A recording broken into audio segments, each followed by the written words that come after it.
നമസ്കാരം. കേരള നിയമസഭയുടെ ചരിത്രത്തിൽ പലപ്പോഴും മൂർച്ചയേറിയ വാദപ്രതിവാദങ്ങളും രാഷ്ട്രീയ പരിഹാസങ്ങളും പതിവ് കാഴ്ചയാണെങ്കിൽ പോലും കഴിഞ്ഞ ദിവസം സഭയിൽ ഉയർന്നു വന്ന വിമർശനങ്ങൾ തികച്ചും വ്യത്യസ്തമായ ഒരു രാഷ്ട്രീയ തലത്തിലേക്കാണ് വിരൽ ചൂണ്ടുന്നത്. LDFിലെ പ്രമുഖ നേതാക്കളെയും മുൻ മന്ത്രിമാരെയും അക്കമിട്ട് നിരത്തി ഇപ്പോഴത്തെ ഭരണപക്ഷം കടുത്ത ഭാഷയിൽ കടന്നാക്രമിച്ചപ്പോൾ സഭയ്ക്കുള്ളിൽ വലിയ ബഹളവും വാശിയേറിയ തർക്കങ്ങളുമാണ് ഉടലെടുത്തത്. സർക്കാരിൻ്റെ വികസന അവകാശവാദങ്ങളെയും മുൻകാല ഭരണ നേട്ടങ്ങളെയും കേവലം രാഷ്ട്രീയ അഭ്യാസങ്ങൾ മാത്രമായി ചുരുക്കി കാണാനാണ് UDF അംഗങ്ങൾ തങ്ങളുടെ പ്രസംഗങ്ങളിലൂടെ ശ്രമിച്ചത്.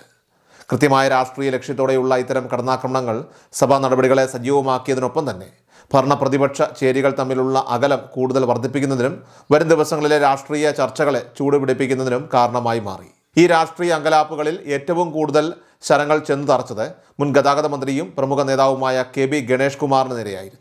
ഇതാണ് ഏറെ ശ്രദ്ധേയമായത്. ഗണേഷ് കുമാറിൻ്റെ മുൻകാല രാഷ്ട്രീയ നിലപാടുകളെയും അദ്ദേഹത്തിൻ്റെ പ്രവർത്തന ശൈലിയെയും കടുത്ത പരിഹാസത്തോടെയാണ് ഭരണപക്ഷം നിയമസഭയുടെ മേശപ്പുറത്ത് വെച്ചത്. അന്തരിച്ച മുൻ മുഖ്യമന്ത്രി ഉമ്മൻചാണ്ടിക്കെതിരെയുള്ള കത്ത് വിവാദത്തിൽ ഗണേഷ് കുമാറിനുള്ള പങ്കിനെക്കുറിച്ച് പരാമർശിച്ച ഭരണപക്ഷം അദ്ദേഹം ഇത്തരം വിവാദങ്ങൾ കെട്ടിച്ചമയ്ക്കുന്നതിൽ വിദഗ്ധനാണെന്നും ആക്ഷേപിച്ചു. ഗണേഷ് കുമാറിനെ സംബന്ധിച്ചിടത്തോളം മന്ത്രിപ്പണി എന്നത് കേവലം ഒരു പാർട്ട് ടൈം ജോലി മാത്രമായിരുന്നുവെന്നും ഭാവിയിൽ അദ്ദേഹം തൻ്റെ അനുഭവങ്ങളൊക്കെ വെച്ചുകൊണ്ട് ഒരു ആത്മകഥ എഴുതുകയാണെങ്കിൽ അതിന് മന്ത്രിപ്പണി എനിക്ക് പാർട്ട് ടൈം പണിയായിരുന്നുവെന്ന് പേരിടേണ്ടി വരുമെന്നും UDF അംഗങ്ങൾ സഭയിൽ തുറന്നടിച്ചു. വ്യക്തിപരമായ ഇത്തരം ആക്ഷേപങ്ങൾക്ക് പുറമെ ഗണേഷ് കുമാർ ഗതാഗത വകുപ്പ് കൈകാര്യം ചെയ്തിരുന്ന സമയത്ത് അദ്ദേഹം സ്വീകരിച്ച നയപരമായിട്ടുള്ള തീരുമാനങ്ങളെയും UDF കടുത്ത ഭാഷയിൽ വിചാരണ ചെയ്യുകയുണ്ടായി. UDF മുന്നോട്ട് വെച്ച ജനപ്രിയ പദ്ധതിയായിട്ടുള്ള സ്ത്രീകളുടെ സൗജന്യ KSRTC ബസ് യാത്രയെ ഗണേഷ് കുമാർ അന്നത്തെ മന്ത്രി എന്ന നിലയിൽ ശക്തമായി എതിർത്തത് എന്തിനായിരുന്നു എന്ന ചോദ്യമാണ് സഭയിൽ ഉയർന്നത്. പൊതുജനങ്ങൾക്ക്, പ്രത്യേകിച്ച് സ്ത്രീകൾക്ക് ഏറെ ഉപകാരപ്രദമായിരുന്ന ഒരു വിപ്ലവകരമായിട്ടുള്ള പദ്ധതിയെ രാഷ്ട്രീയമായ ഭയം മുൻനിർത്തിയാണ് അദ്ദേഹം എതിർത്തതെന്നാണ് UDFിൻ്റെ ആരോപണം.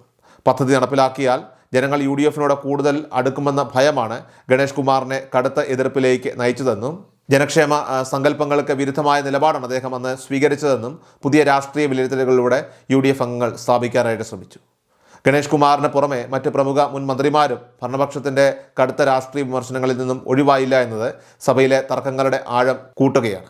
സംസ്ഥാനത്തെ ഉന്നത വിദ്യാഭ്യാസ മേഖലയെ പൂർണ്ണമായിട്ടും തകർച്ചയിലേക്ക് നയിച്ചുവെന്ന് ആരോപിച്ചുകൊണ്ട് മുൻ ഉന്നത വിദ്യാഭ്യാസ മന്ത്രി ബിന്ദുവിനെതിരെയും ശക്തമായ പരിഹാസങ്ങൾ ഉയർന്നു.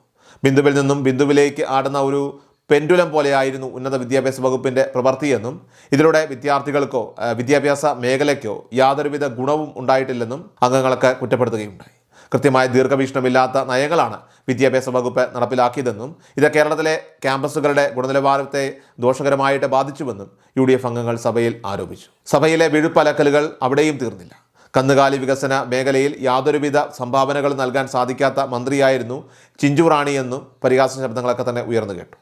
മൃഗസംരക്ഷണ വകുപ്പ് മന്ത്രിയായിരുന്നിട്ടും കർഷകർക്കോ കന്നുകാലികൾക്കോ ഒരു നയാ പൈസയുടെ പ്രയോജനം ഉണ്ടായില്ലെന്നും തെരഞ്ഞെടുപ്പ് കാലത്ത് ജനങ്ങൾ ഇതിനെതിരെ പ്രതികരിച്ചുവെന്നും UDF അംഗങ്ങൾ ചൂണ്ടിക്കാണിച്ചു. അതോടൊപ്പം തന്നെ മന്ത്രി V ശിവൻകുട്ടിയുടെ മുൻകാല സഭാ പെരുമാറ്റങ്ങളെ ഓർമ്മിപ്പിച്ചുകൊണ്ട് അദ്ദേഹം സഭയിലെ കമ്പ്യൂട്ടറുകളും കസേരകളും തല്ലിപ്പൊളിച്ച ശുഷ്കാന്തി ലോകമെമ്പാടും പ്രശസ്തമാണെന്ന രീതിയിലുള്ള കടുത്ത രാഷ്ട്രീയ പരിഹാസങ്ങളും ഭരണപക്ഷ അംഗങ്ങളുടെ ഭാഗത്തുനിന്നും ഉണ്ടായി.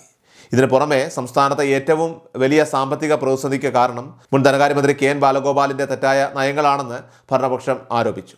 ബജറ്റിൽ പട്ടികജാതി പട്ടികവർഗ വിഭാഗങ്ങൾക്കായി വകയിരുത്തിയ ഫണ്ടുകൾ സാമ്പത്തിക പ്രതിസന്ധിയുടെ പേരിൽ സർക്കാർ വെട്ടിക്കുറച്ചുവെന്നും ഇത് പിന്നോക്ക വിഭാഗങ്ങളോടുള്ള വലിയ വഞ്ചനയാണെന്നും അംഗങ്ങൾ സഭയിൽ ആഞ്ഞടിക്കുകയുണ്ടായി. വികസന പ്രവർത്തനങ്ങൾക്ക് പണമില്ലാതെ വലയുന്ന സർക്കാർ സാധാരണക്കാരുടെ ആനുകൂല്യങ്ങൾ കവർന്നെടുക്കുകയാണെന്ന തരത്തിലുള്ള കടുത്ത ആക്ഷേപങ്ങളാണ് സഭയിൽ ഉയർന്നത്. സഭയ്ക്കുള്ളിൽ ഉയർന്ന ഇത്തരം കടുത്ത വ്യക്തിപരമായ പരാമർശങ്ങളും ആരോപണങ്ങളും ഒക്കെ തന്നെ പ്രതിപക്ഷത്തെ കടുത്ത അമർഷത്തിലേക്കാണ് നയിച്ചത്. നിലവിൽ സഭയിലില്ലാത്ത മുൻ മന്ത്രിമാരെയും അന്തരിച്ച നേതാക്കളെയും കുറിച്ച് അടിസ്ഥാനരഹിതമായിട്ടുള്ള കാര്യങ്ങളൊക്കെ തന്നെ പറയുന്നതും അവരെ അധിക്ഷേപിക്കുന്നതും സഭയുടെ അന്തസ്സിന് നിരക്കാത്തതാണെന്ന് ചൂണ്ടിക്കാട്ടി മുൻ ധനമന്ത്രി KN ബാലഗോപാൽ അടക്കമുള്ള പ്രതിപക്ഷ അംഗങ്ങൾ സ്പീക്കറുടെ സംരക്ഷണം തേടി. ഭരണപക്ഷത്തിൻ്റെ ആരോപണങ്ങൾ പൂർണ്ണമായിട്ടും വസ്തുതാവിരുദ്ധമാണെന്നും പട്ടികജാതി ഫണ്ടുകൾ ഒന്നും തന്നെ വെട്ടിക്കുറച്ചില്ലെന്നും LDF വ്യക്തമാക്കാനായിട്ട് ശ്രമിച്ചു.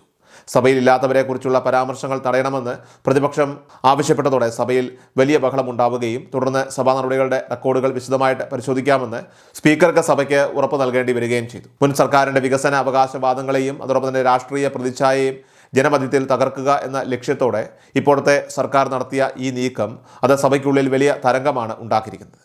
മുൻ മുഖ്യമന്ത്രി പിണറായി വിജയൻ്റെ കനത്ത സുരക്ഷാ സംവിധാനങ്ങളെയും ജനങ്ങളിൽ നിന്നുള്ള അകൽച്ചയെയും പരിഹസിച്ചുകൊണ്ട് അവസാനിച്ച പ്രസംഗം വരും ദിവസങ്ങളിൽ കേരള രാഷ്ട്രീയത്തിൽ വലിയ ചർച്ചകൾക്ക് വഴിമരുന്നിടുമെന്ന് ഉറപ്പാണ്. വരാനിരിക്കുന്ന രാഷ്ട്രീയ സാഹചര്യങ്ങളെ മുൻനിർത്തിക്കൊണ്ട് ഭരണ പ്രതിപക്ഷ ചേരികൾ തമ്മിലുള്ള പോരാട്ടം അത് നിയമസഭയ്ക്ക് പുറത്തും വരും ദിവസങ്ങളിൽ കൂടുതൽ ശക്തമാകുമെന്ന വ്യക്തമായിട്ടുള്ള സൂചനയാണ് ഈ സഭാ സമ്മേളനം നൽകുന്നത്.